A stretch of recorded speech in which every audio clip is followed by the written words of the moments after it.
Ton chien n'est pas propre, tu as envie d'éduquer ton chiot à la propreté et tu veux utiliser des alaises. Arrête-toi là, pauvre fou, je t'explique pourquoi les alaises ne sont pas le bon plan pour apprendre la propreté à ton toutou. Générique. Un problème de comportement avec ton chien? Il n'écoute pas? Je m'appelle Grégory et je suis comportementaliste canin. Ma spécialité, les chiens difficiles. Ma méthode fonctionne là où les autres méthodes ont échoué. Arrête de subir les mauvais comportements de ton chien et commence dès à présent le travail sur laméthodegreg.com. Et avec ma méthode en ligne, finis les problèmes de comportement. Bonjour à toi, c'est Grégory, le comportementaliste canin. Dans cette vidéo, je vais te parler des fameuses alaises qu'on vend en animalerie pour la soi-disant propreté des toutous.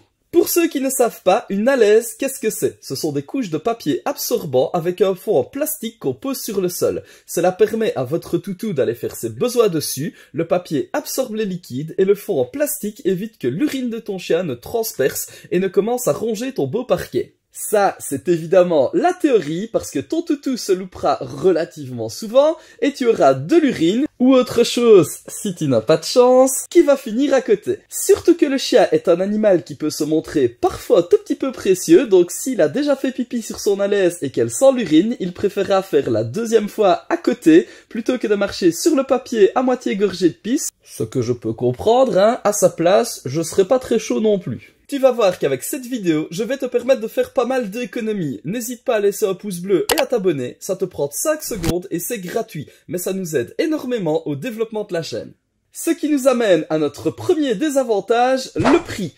Tu vas devoir changer ton alaise après chaque pipi ou presque, sauf qu'un chiot ou un chien en réapprentissage, eh bien ça fait pipi 6 à 10 fois sur la journée. Si on compte que tu es un peu économique et que la laise est grande comparée au chiot, tu en utiliseras environ 4 par jour, alors à 10 € la boîte de 10, je t'invite à faire le calcul. À raison de 1 € par alaise et de 4 alaises par jour, ça va te coûter 120 € par mois, juste pour la propreté de ton chien. Et je ne te parle même pas du côté anti-écologique de tous ces papiers au-dessous plastifiés qu'on gaspille juste pour éponger l'urine de ton chien.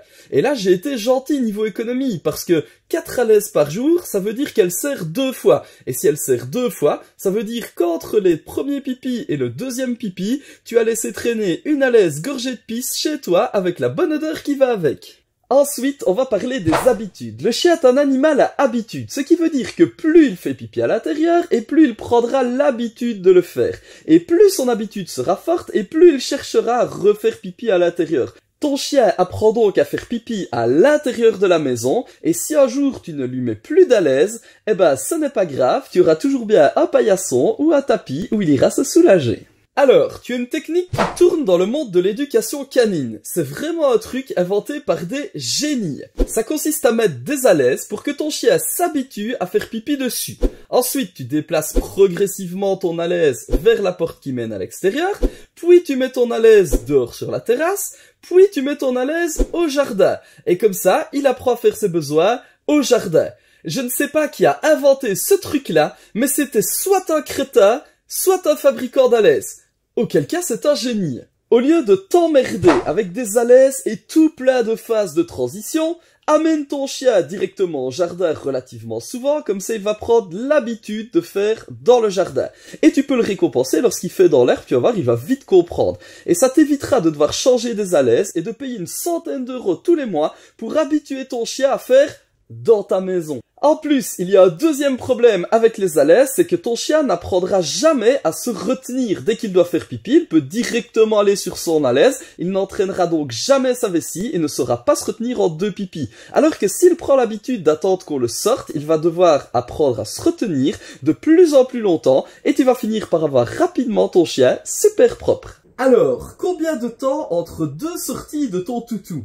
En fait, c'est un peu au feeling. Essaye de repérer à quel intervalle il fait pipi. Si ton chien fait un pipi toutes les 1h30, essaye de le sortir toutes les 1h15 pour éviter l'accident et lui faire prendre directement les bonnes habitudes. Tu as également des moments clés. S'il vient de courir partout ou s'il se réveille d'une sieste, tu le sors directement. Et si tu as un chien vraiment têtu ou qui a du mal à comprendre la propreté malgré tout ça, il existe un protocole infaillible à mettre en place. Ça s'appelle le cycle de propreté et ça permet de conditionner ton chien à être propre ou à le redevenir très rapidement. Ça sert surtout quand tu as un chien qui refuse de faire dehors et qui attend de rentrer à la maison pour faire ses besoins à l'intérieur. Je te mets le lien de la formation dans les commentaires et tu trouveras un code promo que je te donne dans la description pour bénéficier de 15% sur la formation qui t'apprendra tout sur la propreté de ton chien. Du coup, on stoppe les alaises, on fait des économies, on épargne un peu la planète et on habitue directement son toutou à faire ses besoins à l'extérieur.